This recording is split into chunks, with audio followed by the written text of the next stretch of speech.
Sa mga taong hindi po nakakalimot pong mag-subscribe, naniniwala po akong sila ay may tanging busilak at may mabuting kalooban.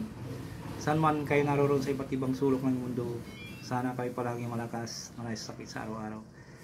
Palang umaga at tanghali gabi sa inyo lahat. Sa mga taong hindi po nakakalimot pong mag-subscribe, maraming salamat po sa inyo lahat. Sa mga baguhan po na ngayon lamang po nakatuklas ng aking YouTube channel, Liwanag ng Pangasinan, huwag po kayo magtubiling pindutin ng subscribe, like, and share. Pakipindot na rin po ang bell icon para palagi po kayong updated sa aking may susunod na mga video. Makakalog ko po lahat sa inyo ang aking mga nalalaman po dito sa Hiwaga ng Pangasinan. Lahat ng mga panggamot ng mga orasyon, dito po lamang po matutuklasan sa Hiwaga ng Pangasinan. Pakatandaan po lamang, gamitin po lamang sa kabutihan, huwag sa kasamaan. Gamitin upang makatulong sa mga taong nangangailangan. At huwag pong ipagyabang at panatiling magpakumbaba sa isa't isa, magtulungan, magbigayan. Higit sa lahat, magmahalan. Ako kung makalimot pong tumulong sa mga taong hinihigap po sa hirap ng buhay, at ito'y napakalaking kayamanan sa langit. Pagtulong sa kapwa, hindi matutumbasan sino man. Kaya ang Diyos na po bahalang magagabay po sa inyong mga ginagawang mga kabutihan. At pagkakalob sa inyong siksik, diktik, at tumapaw ng pagmamahal ng ating Diyos sa mga makapangyarihan sa lahat. Ayan po.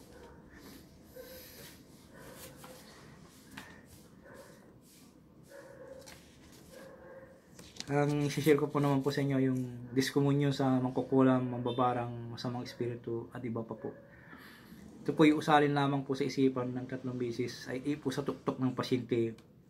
Maaari din pong isulat sa lumpas gamit ng pulang ballpen at idikit sa sikmura na may sakit. Napakabisa po itong akibabagay po sa inyo na diskomunyo sa mangkukulam, mambabarang, sa masamang espiritu at iba pa po. Ito po yung aking ginagamit po pangkuan po sa panggamutan po. Kaya i-share ko po sa inyo para malaman po ninyo na may magagamit po rin po kayo. Ito po yung magagamit nyo to, mapamamana nyo po sa mga apo nyo, anak nyo, sa mga kapatid nyo. Ito orasyon po. Sana po may masiting nais po kayo kung gumagamit po kayo ng mga orasyon para kumasi po yung mga orasyon ay biyabagi po ninyo sa po. Ito po usalin sa isipan lamang po ng 3 beses at ipo sa tuktok ng pasyente. Maaari ding isulat sa lumpas gamit ang pulang ballpen at dikit sa sikmura ng may sakit. Ang orasyon po ito ay narito pang orasyon po. Pidili Gyum, Siligyum, Insari, Sari, Hallelujah, Hallelujah, Hallelujah, Igusong. Pili Diyum, Sili Diyum, Insiri, Sali, Hallelujah, Hallelujah, Hallelujah, Igusong. Tapos ipo nyo sa tuktok ng pasyente kung ginagamot nyo po. At lagyan nyo po ng susi sa pangalan ni Jesucristo na taga-Nazaret po. Ang pag-usal po ng mga orasyon po ay halimbawa po pag nag-usal po kayo, dire-diretso po yan na halimbawa Piridilium, Siligium, Isali, Hallelujah, Hallelujah, Hallelujah, Igusong. Tapos isunod po yung sa pangalan ni Jesucristo na taga-Nazaret. Tapos po niya sa tubig, usap po yun na po yun ng pasyente po para hindi na po siya mabalikan o mawala po yung kapangyarihan ng masamang espiritu mangkukulam.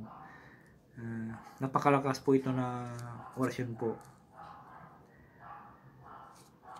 Piridium, Silidium, Insiri, Sali, Hallelujah, Hallelujah, Hallelujah, Igusong po. Narito pang orasyon po.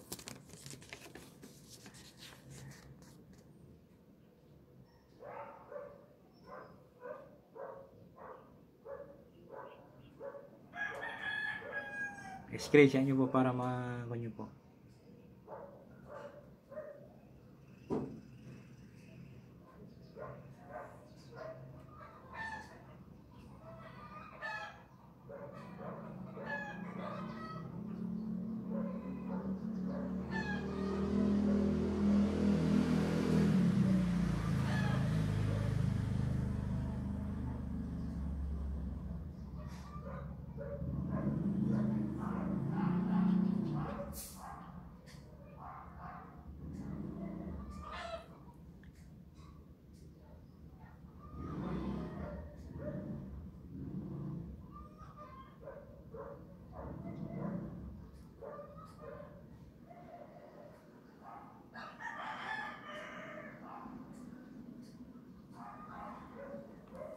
Ay, salamat po.